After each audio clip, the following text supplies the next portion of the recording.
지금까지 배워왔던 성경을 보는 안목에 대해서 이게 정리 겸 우리가 또 우리가 한 가지를 더 이렇게 정리를 해보겠습니다. 성경을 볼 때 성경에서는 이 기한과 때에 대해서 많이 나옵니다. 시간적인 부분, 또 공간적인 부분 이런 것들이 나와요. 그러나 성경을 볼 때 이것을 어떤 눈으로 보이는 그러한 공간적인 또 시간, 인간이 생각하는 시간만을 얘기하는 것은 아닙니다.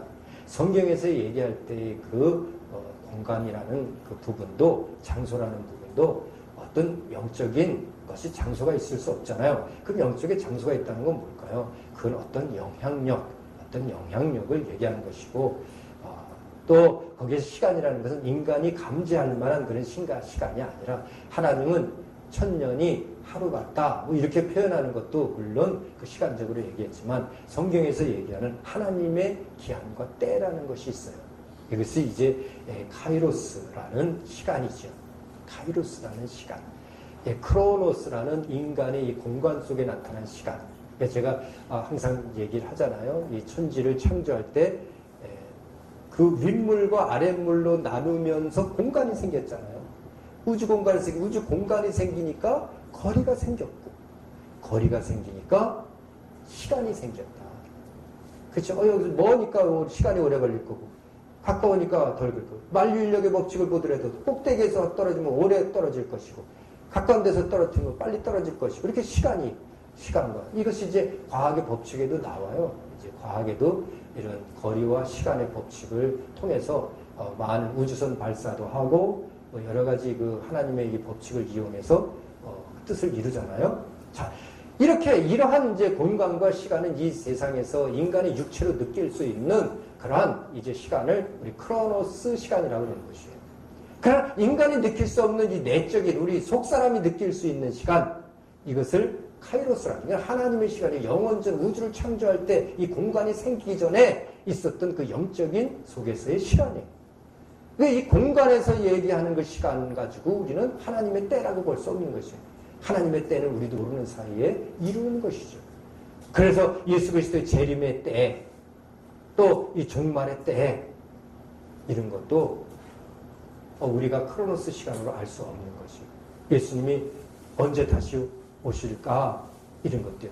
예수께서 그래서 하나님의 아들인데도 육체를 가졌기 때문에, 이 공간에 사는 육체를 가졌기 때문에 아직 나도 모른다. 지금 육체가 아닌 그럴 때에 하나님, 카이로스에 있는 하나님만이 아신다. 아버지만이 아신다. 아버지 외로는 아무도 그때를 알지 못한다. 근데 성경에서 이런 것도 해석을 못하니까 이거 나팔절 정도 되면 올 수 있겠구나. 몇 년, 몇 월, 며칠 나팔절 날 9월달에 또 10월달에 예수님께서 오신다. 다 이제 필요 없으니까 재산 다 팔아가지고 모여라. 아니 우리나 내일 언제라도 이렇게 하는 것이. 근데 재산 팔아가지고 다 모여라. 근데 그렇게 진짜 했는데 안 오셨거든요. 그러니까 이제 연기했다 그러고 이제 뭐 다미선교회라든가 또 여러 유형의 그 성경을 잘못 해석하는 그런 이제 이단의 요소들이 나타나는 거죠. 성경을 잘못 본 거예요. 카이로스와 크로노스의 시간의 이해를 못하는 거죠. 하나님은 알파 오메가다 하는 것은 처음과 끝이다. 또 시작이요 마지막이다. 그것은 뭐냐면 인간으로서는 그렇게 할 수 있지만 다시 말해서 처음도 없으신 분이요 나중도 없으신 분이다. 이 우주에서 볼 때 그 우주의 관점에서 하나님을 해석한 거죠. 이렇게 알파 오메라고 하는 것도 이렇게. 그러니까 결국에 이 하나님은 이 우주보다 크시다는 것을 얘기하는 거예요. 하나님의 카이로스의 계획을 우리는 믿고 살아가는 겁니다. 우리가 믿음이 있다는 건 속사람의 하나님의 마음이 있고 하나님의 성령으로 인쳤기 때문에 그 카이로스의 시간이 언제인지는 모르지만 그것을 믿고 살아가요. 카이로스의 시간이 언젠가 돌아올 것이다. 하나님께서 오실 것이다. 라는 것을 우리는 믿고 사는 거예요. 이것이 온전한 믿음인 것이죠. 지금 오실지 언제 오실지 그거는 아무 관련이 안 돼요. 우리는 크로스 시간이 있으니까 하나님의 기한과 때가 있는 거예요. 성경에서는 기한과 때가 이러면 예수 그리스도께서 아직 때가 이르지 아니하였느니라. 그러니까 우리 교회일이나 특별히 이제 교회일 하나님의 일을 할 때는 막 이렇게 어떤 그 하나님의 기한과 때를 우리가 이렇게 눈치챌 수 있어야 돼요. 그래서 예수님께서 그걸 뭐라고 표현했는지 아세요? 그래서 언제 종말이 오겠나이까? 내가 그 노아가의 때를 아느냐? 이렇게 계절도 언제 여름이 오고 언제 겨울이 오는 것을 너희가 알거든. 바로 하나님이 언제 올지 그것을 감을 못 잡느냐? 물론 도적같이 오니까. 그러나 참 성령으로 잉태된 자들은요, 감을 잡는 거예요. 그냥 언젠지는 모르지만, 오늘 오실 것처럼. 그래서 성경에서 나타내지. 어떻게 나타내요? 감을 어떻게 잡냐? 그거를 제가 감을 잡는다고 표현했지만, 이걸 이제 신학적으로 징조, 경고, 경계, 그리고 실제 이렇게 나타나는 거예요. 그래서 계시록에서도 인때는 재앙이 있고, 그 다음에 나팔 부는 재앙이 있고, 나팔 재앙, 그 다음에 대적 재앙이 있고, 이렇게 7개 재앙으로 나눠졌잖아요. 그게 바로 징조와 경고와 또 실제라고요. 그러니까 이거를 다른 사건이 아니에요. 같은 사건을 이렇게 같이 점점 승화되면서 표현했을 뿐이지, 그게 뭐 역사적으로 해석하니까 잘못된 거죠. 역사적에서 그렇게 해석하면 안 되는 거죠. 그래서 이것을 나선형 구조다. 이렇게 나사가 돌아가면서 딱 연결이 됐잖아요. 이렇게 돌아가보다 보면 하나의 나사지만 그것처럼 이렇게 그 순차적으로 그 마지막 시대에 돌아갈 것이다 하는 것을 환상을 통해서 박모순에서 요한에게 가르쳐줬던 거죠. 바로 그것처럼 이 거전기지, 이 마지막 때가 되면 거짓 선지자들이 나올 것이다. 또 전쟁이 일어날 것이다. 기근이 있을 것이고, 또 지진이 있을 것이다. 그런 것들은 예수 그리스도 이후로도 얼마든지 그런 것이 계속 이루어지고 있잖아요. 이게 다 이제 징조인 것이죠. 징조. 그러나 하나님은 천년이 하루 같기 때문에 지금까지도 이것은 계속되고 있는 거예요. 언제 오실지는 그는 우리 크로노스 시간을 알 수 없는 것이죠. 그러나 주님은 반드시 오신다는 것을 알고, 우리가 반드시 또 부활한다는 것도 알고, 성경의 내용을 보면 부활에 대해서 반대하는 자도 있고, 예수께서 안 오셨다는 자도 있고, 메시아가 아직 안 왔다고 유대인들은 얘기도 하고, 성경이 계속 그렇게 크로노 시간 속에서 막 헤매고 있지 않습니까?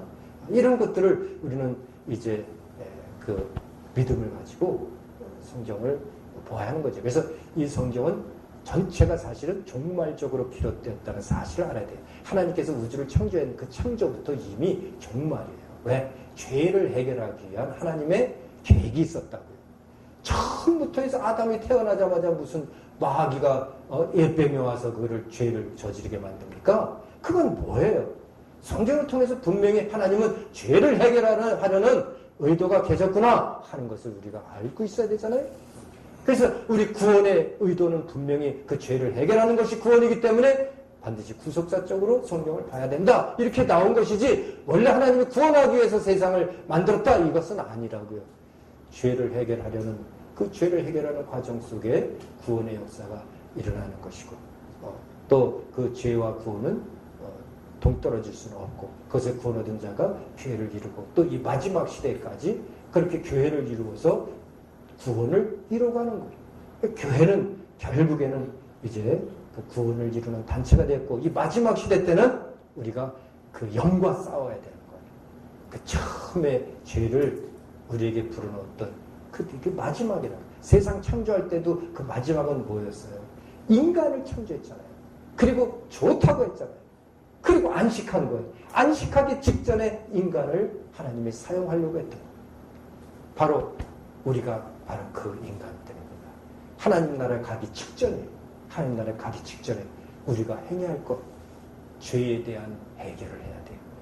죄는 인간적인 죄보다 중요한 것은, 인간적인 죄는 해결하면 되지만 사탄의 죄를 심판하는 권세가 여러분과 죄 속에 있어요.